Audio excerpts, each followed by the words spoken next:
Hi friends, நினைத்தேன் வந்த சீரியலில் தான் நம்ம இந்த வீடியோக்குள்ளே பார்க்க போகிறோம். வாங்க நம்ம வீடியோக்குள்ளே போகலாம்.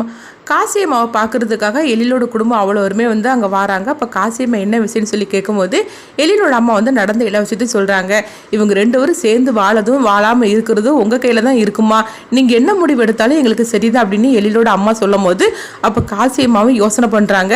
அப்போ அவங்க சுடரை பக்கத்தில் கூப்பிடவும் சுடரும் பக்கத்தில் போகிறாங்க. பக்கத்தில் போனதுமே காசியம்மா சுடரையே பார்த்துட்டு இருக்கிறாங்க. அப்போ மனகுரி நினைக்கிறாங்க, எதுக்காக அந்த காசியம்மா சுடரை பக்கத்தில் கூப்பிட்டு இந்த மாதிரிக்கு பார்த்துட்டு இருக்கிறாங்க, என்ன விஷயமா இருக்கும், என்ன நடக்க போதே தெரியலையே, எப்படி இருந்தாலும் சரிதான், இந்த கல்யாணம் செல்லாது அப்படின்னு தான் சொல்ல போகிறாங்க அப்படின்னு சொல்லிட்டு இருக்கும்போதே அப்போ காசியம்மா சுடர்கிட்ட சொல்கிறாங்க, நாளைக்கு நடக்கக்கூடிய பூஜையில் உனக்கான இந்த முடிவு தெரியும், உன் மனசில் என்ன இருக்குதோ அது நாளைக்கு தெரியுமா, நீ போகலாம் அப்படின்னு சொல்லும் போது சுடருக்கு ரொம்பவே குழப்பமாக இருக்குது, இவங்க என்ன சொல்கிறாங்கன்னே நம்மளுக்கு புரியல அப்படின்னு சொல்லி நினைக்கும் போது அப்போ மனகுரி நினைக்கிறாங்க, என்னது இந்த காசியம்மா இந்த மாதிரிக்கு சொல்கிறாங்க, என்ன சொல்கிறாங்கன்னே நம்மளுக்கே புரிய மாட்டுக்கு, சரி எதுவாக இருந்தாலும் சரிதான் நாளைக்கு தெரிஞ்சிருமே அப்படின்னு நினைக்கிறாங்க. அடுத்து பார்த்தோம்னா அடுத்த நாள் ஆனதுமே அவங்க ஒரு பூஜையெல்லாம் பண்ணுறாங்க. அந்த பூஜையில் சுடருக்கும் எழிலையும் அவங்க உட்கார வைக்கிறாங்க. உட்கார வச்சு அவங்க அந்த மாலையை கொடுக்குறாங்க.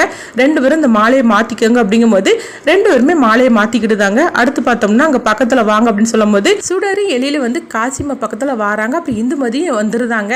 இந்துமதி நினைக்கிறாங்க, ஐயோ காசியம்மா என்ன சொல்ல போகிறாங்கன்னு தெரியல, என்ன நடக்க போது தெரியல, இந்த கல்யாணம் மட்டும் செல்லாதுன்னு அவங்க சொல்லிட்டாங்கன்னா அவ்வளோதான், அத்தை சுடரை வேண்டான்னு சொல்லிடுவாங்க, என்ன நடக்க போதோ தெரியல, இந்த கல்யாணம் நடக்கிறதுக்கே நான் தானே காரணம், என்ன நடக்க போதோ, காசியம்மா நீ தான் எனக்கு துணை புரியணும் அப்படின்னு சொல்லிட்டு அவங்க நினச்சிக்கிட்டு இருக்கிறாங்க.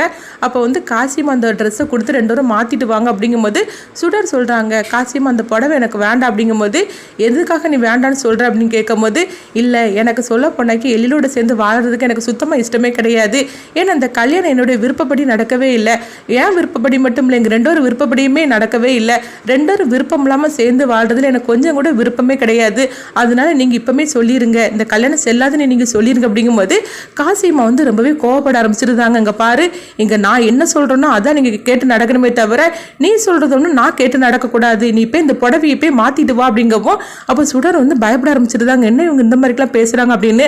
அப்போ எழிலோட அம்மாவும் சொல்கிறாங்க, சுடர் அவங்களை எதிர்த்தான்னு எதுவும் பேசக்கூடாது, அவங்க சொல்கிறத மட்டும் நீ கேளு அப்படிங்கும்போது சுடரும் ரொம்பவே சோகத்தோட அந்த புடவை போய் மாற்றிட்டு வராங்க. இந்த மாதிரி பயத்தோடு இருந்துட்டு இருக்கிறாங்க. இப்படி பேசுறதெல்லாம் பார்த்துட்டு மனோரி ரொம்பவே சந்தோஷப்பட ஆரம்பிச்சிருந்தாங்க. கொஞ்ச நேரத்தில் ஒன்றை எழில்கிட்ட இருந்து பிரிச்சிருவாங்க. அதுக்கப்புறமா நீ துண்டக்கான துணியை கண்ணு நீ ஓடதாடி போற அப்படின்னு சொல்லி மனோரி சுடரை பார்த்து அவங்க சிரிச்சுக்கிட்டு இருக்கிறாங்க.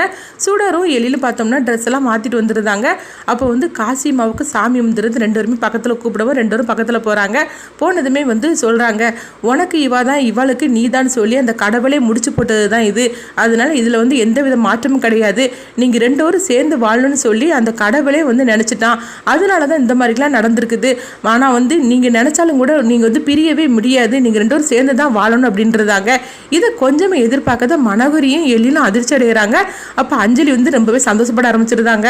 ஆகா சுடர் நம்மளுக்கே திரும்பவும் அம்மாவா கிடைச்சிட்டாங்க அப்படின்னு சந்தோஷப்பட்டு இருக்கும்போது இந்துமதி பார்க்குறாங்க, என்னது காசியம்மா இப்படி சொல்லிட்டாங்க, நம்ம சேர்த்து வச்ச கல்யாணம் செல்லுன்னு சொல்லிட்டாங்களே அப்படின்னு சொல்லிட்டு இந்துமதி ரொம்பவே சந்தோஷப்பட்டு இருக்கிறாங்க. இதெல்லாம் பார்த்துட்டு எழிலோட அம்மா சொல்றாங்க, காசியம்மா சொல்ல போனாங்க நான் பயத்தோட தான் அங்கே வந்தேன், ஆனால் எனக்கு ஒரு நல்ல பதிலை நீ சொல்லிட்டு அப்படின்னு சொல்லி அவங்க ரொம்பவே நன்றி சொல்லிட்டு இருக்கிறாங்க. காசியம்மா சொல்றாங்க, இவங்களுக்கு ரெண்டு பேருக்கும் ஒரு வாரத்துக்குள்ள சாந்தி முகூர்த்தம் நடந்தாகணும் அப்படின்னு சொல்லவும் இது கேட்டதுமே எழில் அதிர்ச்சி அடைகிறாங்க. மனோகரி ரொம்பவே அதிர்ச்சி அடைகிறாங்க.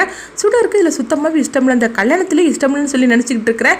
காசியம்மா என்னன்னா இந்த மாதிரிலாம் அவங்க சொல்லிட்டு இருக்காங்களா அப்படின்னு கேட்டுட்டு சுடர் ரொம்பவே அதிர்ச்சி அடைகிறாங்க. இப்போ எழிலோட அம்மா சொல்றாங்க, காசியம்மா நீ என்ன உத்தரவு போடுறியோ அதே மாதிரிக்கு நான் செய்து முடிச்சிருது அப்படின்னு சொல்லிட்டு இருக்காங்க. காசியம்மா எடுத்த முடிவுனால கதையை அடுத்ததான் என்ன மாதிரி கொண்டுட்டு போறாங்கன்னு சொல்லி நம்மளும் வெயிட் பண்ணி பார்க்கலாம்.